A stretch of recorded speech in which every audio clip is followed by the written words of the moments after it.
Hello friends, in this video I will be discussing application of DFS.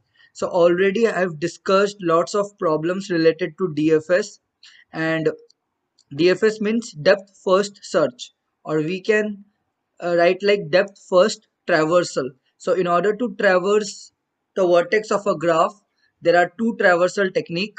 One is DFS and one is BFS. So breadth first search I will be discussing in my further videos. Right now we are going to discuss the application. So the first application is cycle detection in directed graph. So there will be a directed graph, we need to detect whether there is a cycle or not. So this type of detection, cycle detection algorithm, basically in order to configure networks, it is used in order to detect any loop, whether there is a loop in a system or not. So in that case we are going to use cycle detection algorithms. So this cycle detection technique is being performed by using DFS approach. Next is topological sort. So already I have discussed topological sort. It's a file or job scheduling algorithm. Like there will be many jobs. So we need to find out which are the independent jobs or which are the dependent jobs. So it is important to process first independent jobs, and after processing independent jobs we need to process the jobs which are dependent in nature. For example, there will be a graph like this.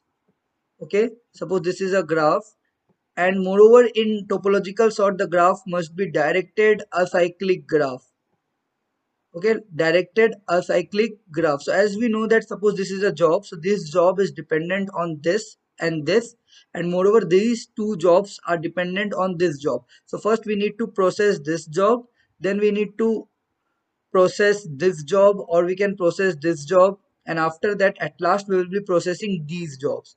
So this is the application topological sort performed by using DFS algorithm. Next is pathfinding algorithm. So this pathfinding is basically used for routing applications, like whether there is a path possible to move from this network to that network, or which are the paths that are suitable. So this type of implementation is being done by using DFS algorithm.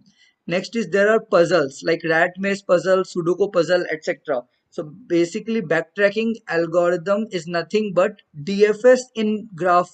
Okay, so if we apply DFS in graph, indirectly we are applying backtracking algorithm. So by using this backtracking we are going to solve rat maze, Sudoku puzzle, and lots of other puzzles like N queens, M coloring, etc. So already I have made these videos in my channel. And last one is strongly connected components. So strongly connected components helps to find out that which part of the graph are strongly connected. Okay, suppose there will be a directed graph. Okay, suppose this is a directed graph having in connection with each other. This is one strongly connected component, this is second, this is third. So from this algorithm we'll come to know the area inside the graph or the subgraph which are effective and which are strongly connected. So in case of social networking sites, the friendship relations and all creates strongly connected component among the users. So suppose if any user sends or comments anything, then that comment will be viewed to all other users basically on a post.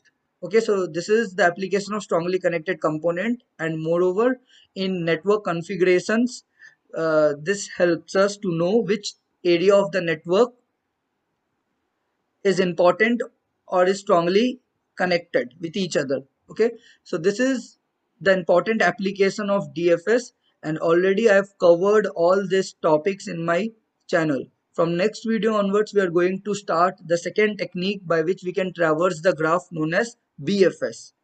Okay, so this is all about application of DFS.